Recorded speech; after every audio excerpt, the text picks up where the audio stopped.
Kidney ஃபெயிலருக்கு என் கையில் கொடுத்துருக்கீங்க விசநாராயண சஞ்சீவி அப்படின்னு ஒரு மூலிகை. இந்த மூலிகையை எப்படி பயன்படுத்தணும்? நம்ம மூக்கரட்டைக்கு ஈடாக வேலை செய்யக்கூடியதில் இந்த மூலிகை ஒன்று இதுதானா? ஆமாங்க.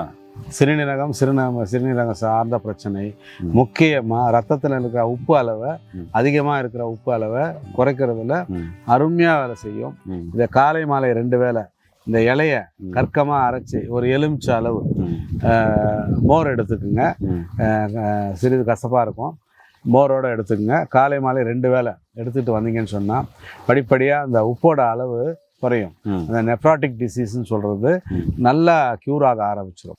அதை வடிகட்டுற தன்மை நல்லா வந்துட்டு உங்களுக்கு உப்போட அளவு குறையும். டயாலிசிஸ் இருந்தால் அதை கண்டினியூ பண்ணிக்கிட்டு இதை எடுங்க. படிப்படியாக டயாலிசிஸை குறைச்சிக்கலாம். ஏன்னா அந்த அளவுக்கு இது வேலை செஞ்சு உப்போட அளவை குறைக்கும். அந்த ஃப்ரீக்வெண்ட்டை குறைய ஆரம்பிச்சிடும். டயாலிசிஸோட ஃப்ரீக்வெண்ட்டை நம்ம குறைச்சிக்கலாம். அதனால் மூக்கரட்டையோடு சேர்த்து இதையும் நீங்கள் எடுக்கலாம். அற்புதமாக வேலை செய்யக்கூடிய அருமையான ஒரு மூலிகை. ஐயா, இப்போ கிட்னி ஃபெயிலியர் ஏன் வருது?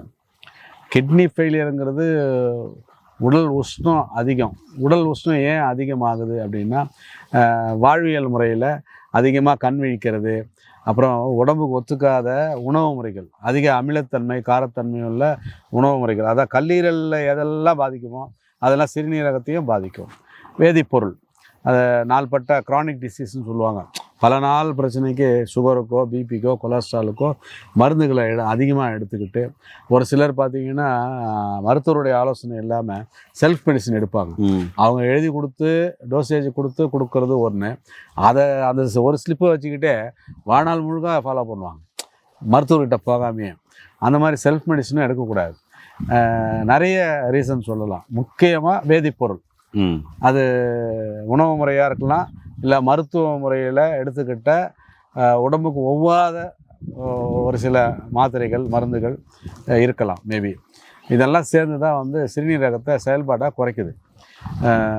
கல்லீரலையும் அவங்களுக்கு பார்த்திங்கன்னா நுரையீரல் தொற்றும் இருக்கும். சிறுநீரகம் செயல்பாடு குறைஞ்சாலே, அவங்க டயாலிசிஸ் போகிறாங்கன்னு சொன்னாலே நுரையீரல் தொற்றும் அவங்களுக்கு 100% வரும். அதனால் சிறுநீரகத்துக்கு மட்டும் பார்க்கக்கூடாது. சிறுநீரகம் சார்ந்த பிரச்சனை இருக்கிறவங்க நுரையீரலுக்கு உண்டான வைத்தியத்தையும் ட்ரீட்மெண்ட்டையும் எடுக்கணும். எடுத்தால் தான் இதுலேருந்து மீண்டும் வெளியே வர முடியும். நம்ம அனுபவத்தில் இதை சொல்லுவோம். சிறுநீரகத்தை மட்டும் பார்த்திங்கன்னா சக்ஸஸ் ஆகாது. நுரையீரலுக்கும் சேர்த்து ட்ரீட்மெண்ட் எடுக்கணும். எடுத்தால் தான் சரியாகும். ஏனே சிறுநீரகம் சார்ந்த பிரச்சனை உள்ளவங்க நீங்கள் எடுக்கிற மருந்து மாத்திரைகளோட இந்த விசநாராயண சஞ்சீவி மூலிகை மிக அற்புதமாக வேலை செய்யும். கண்டிப்பாக எடுத்து நோய் நொடி இல்லாமல் ஆரோக்கியமாக வளங்க. மீண்டும் இன்னொரு அருமையான பதிவு சந்திக்கலாம்.